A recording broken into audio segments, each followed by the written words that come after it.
Apa kabar anak-anak? Mudah-mudahan kalian selalu sehat dalam lindungan Allah Subhanahu wa taala. Bertemu dengan Ibu, perkenalkan nama Ibu Soraida. Kalian bisa memanggil Ibu dengan panggilan Bu Ida. Di kelas 6 ini Ibu akan mengajar pelajaran ilmu pengetahuan alam atau IPA ya. Sebelum kita mulai kegiatan belajar hari ini, kita berdoa dulu agar pelajaran hari ini diberikan kelancaran dan kalian lebih mudah menerima pelajaran apa yang akan Ibu ajarkan hari ini. Ya. Berdoa dalam hati dimulai.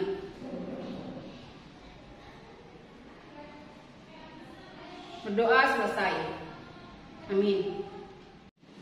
Baik anak-anak, sekarang buka buku paket tematik kalian. Tema 1, selamatkan makhluk hidup, dan buka halaman 8 di muatan pelajaran IPA.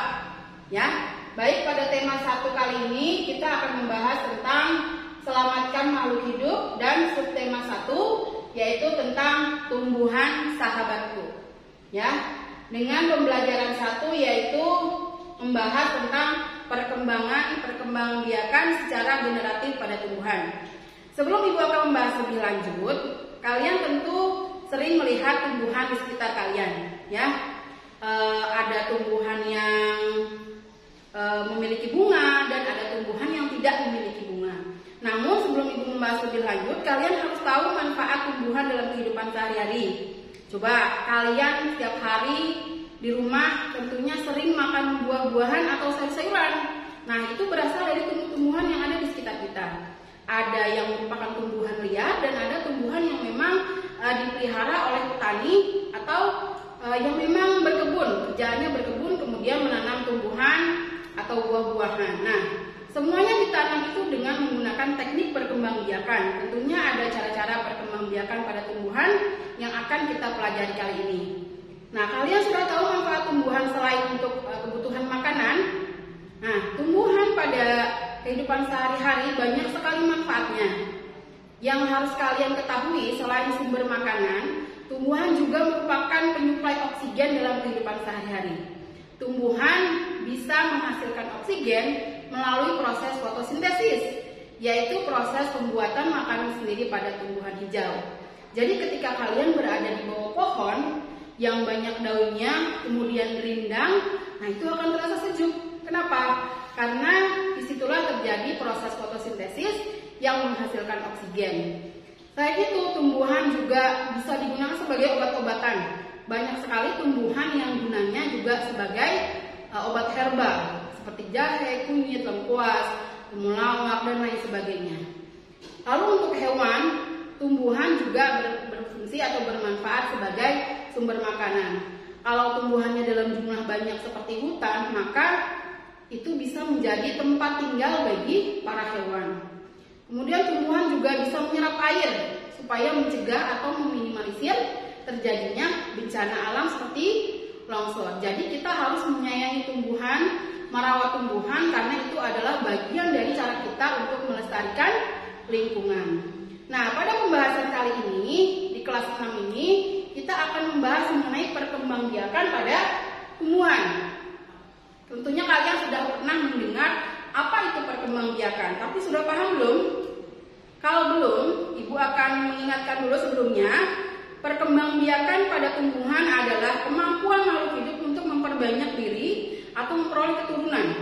Jadi nanti tumbuhannya akan bertambah banyak sehingga dapat kita gunakan, kita ambil manfaatnya, dan itu ada caranya tersendiri, ya. Jadi pada tumbuhan itu perkembangbiakan terbagi menjadi 2, perkembangbiakan generatif dan vegetatif. Pada pertemuan kali ini, Ibu akan membahas tentang perkembangbiakan generatif pada tumbuhan. Ya, apa itu perkembangbiakan generatif? Ya, kalian bisa lihat di sini.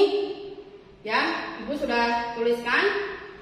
Perkembangbiakan generatif adalah perkembangbiakan secara kawin yang melibatkan sel kelamin jantan dan sel kelamin betina.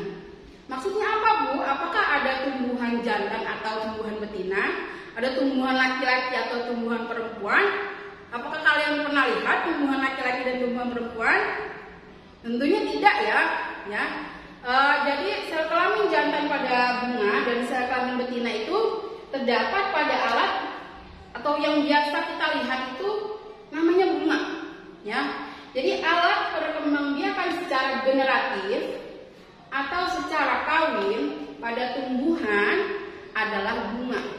Jadi kalau kalian lihat, ya, wah tumbuhan itu ada bunganya, berarti tumbuhan itu berkembang biaknya dengan cara kawin. Berarti di bunga itu ada sel kelamin jantan dan sel kelamin betinanya, ya. Tapi yang harus kalian pahami, kalau bunga itu ada bunga sempurna dan bunga tidak sempurna. Artinya ada yang dalam satu bunga itu terdapat benang sari atau alat kelamin jantan dan putik atau alat kelamin betina dalam satu bunga. Ada juga yang hanya memiliki salah satunya saja, ya. Jadi kalau kalian melihat pohon atau tumbuhan yang ada bunganya, berarti tumbuhan itu berkembang biak secara generatif. Coba misalkan tumbuhan apa yang ada bunganya? Mangga ada nggak? Ada bunga mangga, maka mangga itu berkembang biak secara generatif. Pasti kalian lebih tahu kalau kalian berkeliling di rumah kalian, cari tumbuhan yang memiliki bunga. Berarti tumbuhan tersebut berkembang biak secara generatif atau secara kawin. Jadi ulang sekali lagi ya, perkembangbiakan generatif adalah perkembangbiakan secara kawin yang melibatkan sel kelamin jantan dan sel kelamin betina. Dan alat perkembangbiakannya adalah bunga. Ya, jadi ciri-cirinya tumbuhan yang berkembang biak secara generatif adalah tumbuhan yang memiliki bunga. Ya, ada nggak tumbuhan yang nggak memiliki bunga? Ada. Pisang ada bunganya nggak? Nggak ada. Ya, ada tumbuhan yang tidak memiliki bunga, berarti dia berkembang biaknya bukan secara generatif. Ya, nanti akan kita bahas lagi itu berkembang biaknya secara vegetatif. Nah, bagaimana terjadinya proses perkembangbiakan secara generatif? Ya, Ibu akan jelaskan. Kalian perhatikan ke depan. Ya, awal mula perkembangbiakan secara generatif pada tumbuhan itu ditandai dengan peristiwa yang namanya penyerbukan. Nah, bisa kalian ucapkan bersama-sama, penyerbukan. Ya, jadi awal mulanya ditandai dengan peristiwa penyerbukan. Apa itu peristiwa penyerbukan? Peristiwa penyerbukan adalah peristiwa jatuhnya serbuk sari pada kepala putik sehingga terjadi pembuahan. Kalau terjadi pembuahan berarti nanti akan terbentuk yang namanya bakal buah, kemudian bakal biji, ya. Kemudian akan terbentuk buahnya, ya. Nah, supaya kalian lebih hafal, kita ulang lagi bersama-sama ya. Penyerbukan adalah, kalian bisa ikuti bersama-sama dari rumah masing-masing. Penyerbukan adalah peristiwa jatuhnya serbuk sari pada kepala putik sehingga terjadi pembuahan. Nah, apa sih Bu yang disebut dengan serbuk sari dan kepala putik itu yang mana? Ya, jadi di sini Ibu gambarkan secara sederhana. Di sini ada gambar bunga, skema bunga ya. Sebelum kita membahas tentang benang sari, serbuk sari dan kepala putik, kalian harus mengetahui dulu bagian-bagian bunga ya. Kalau di sekitar rumah kalian ada bunga, ya, boleh kalian ketik satu bunganya, kemudian kalian amati, kalian samakan bagian-bagian bunga apa saja yang dapat kalian lihat ya. Kalau di gambar yang ada di papan tulis ini, kalian perhatikan mulai dari bawah ya. Kalau yang ini namanya tangkai bunga nih, yang ini nih. Biasanya ini terhubung langsung dengan ranting pohon ya. Kemudian naik ke atas sedikit, ini ada di sini ada kelopak bunga ya. Di sini yang ini tengah-tengah ini yang bulat, ini adalah bakal biji ya. Bakal biji ya, ini belum ditulis, nanti kalian tulis di buku kalian masing-masing. Ini bakal biji. Kemudian yang panjang ini ya, yang panjang ini adalah benang sari ya. Dari atas sampai bawah ini benang sari. Kalau yang ininya saja ini namanya tangkai sari. Nah, yang ininya ini kepala sari ya. Jadi dalam satu bagian ini ada macam-macam nama ini. Ada tangkai sari, ada kepala sari.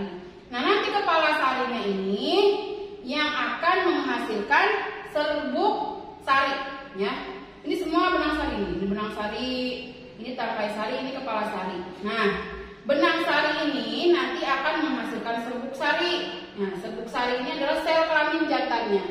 Kalau alat kelamin jantannya benang sari, berbeda ya antara alat dengan sel. Jadi kalau alat itu alatnya, ininya alatnya.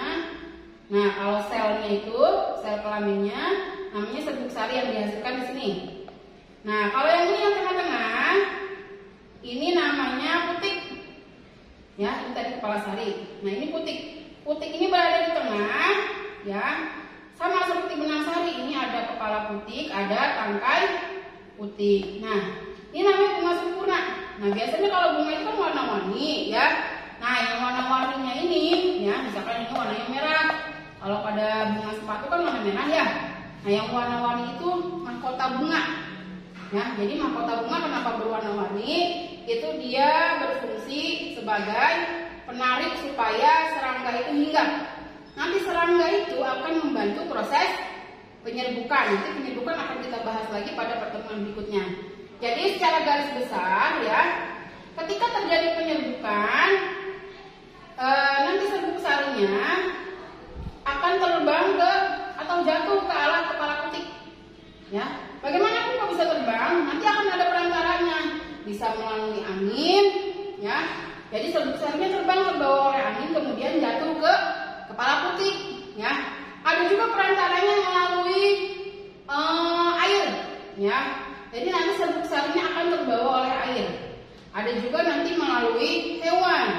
Ketika hewan hinggap di serangga, hinggap di kepala sari, maka dia akan menempel di sini serbuk sarinya. Ya, itu terjadi peristiwa penyerbukan. Setelah serbuk sarinya jatuh ke kepala putik, maka dia akan masuk ke sini. Ya, masuk ke kepala putik, jatuh terus kemudian ke dalam. Di sini akan terbentuk bakal biji. Di sini terjadi proses pembuahan. Nanti lama-lama akan terbentuk bakal biji, kemudian buah. Ya, itu terjadi yang namanya pembuahan. Kenapa namanya pembuahan? Karena nantinya akan terbentuk buah. Ya, diawali dari proses penyerbukan. Jadi yang harus kalian hafal di sini adalah pengertian penyerbukan itu sendiri, ya. Dan kalian harus bisa membedakan mana yang benang sari, mana yang putik, ya. Kalau kalian lihat di sini, ya, ini alat kelamin pada bunga.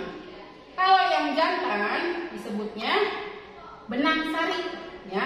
Benang sari menghasilkan serbuk sari. Kalau yang betina disebutnya putik, ya. Ini kalian harus hafal nih. Jantan, benang sari. Benang sari menghasilkan serbuk sari. Alat kelamin betina namanya putik, ya. Tuh, jadi kalian harus hafal. Ya, jadi dari poin dari rangkuman yang sudah Ibu buat ini, poin pentingnya adalah pengertian penyerbukan dan alat kelamin pada bunga, ya, dan proses terjadinya pembuahan. Ya, Ibu ulang sekali lagi, Ibu ulang sama-sama nih biar cepat hafal. Penyerbukan adalah peristiwa jatuhnya serbuk sari pada kepala putik sehingga terjadi pembuahan. Baik, itu dia pelajaran yang sudah Ibu sampaikan pada hari ini. Ya, jadi hari ini kita sudah membahas tentang perkembangbiakan generatif pada tumbuhan. Adapun tugasnya akan Ibu berikan di akhir video nanti, dan kalian kerjakan di buku tulis masing-masing. Ya, kerjakannya kalian harus dengan menonton videonya, nggak boleh di skip, nggak boleh dilengkap-lengkap, harus dari awal sampai akhir disimak. Kalau perlu apa yang sudah Ibu berikan dicatat di buku tulis sehingga kalian lebih mudah nanti belajarnya. Nah, Ibu akhiri pembelajaran kali ini, ya. Semoga apa yang Ibu sampaikan bermanfaat. Terima kasih. Wassalamualaikum warahmatullahi wabarakatuh. Kalian kerjakan soal-soal latihan ini di buku tulis ya. Setelah itu kumpulkan ke wali kelas kalian.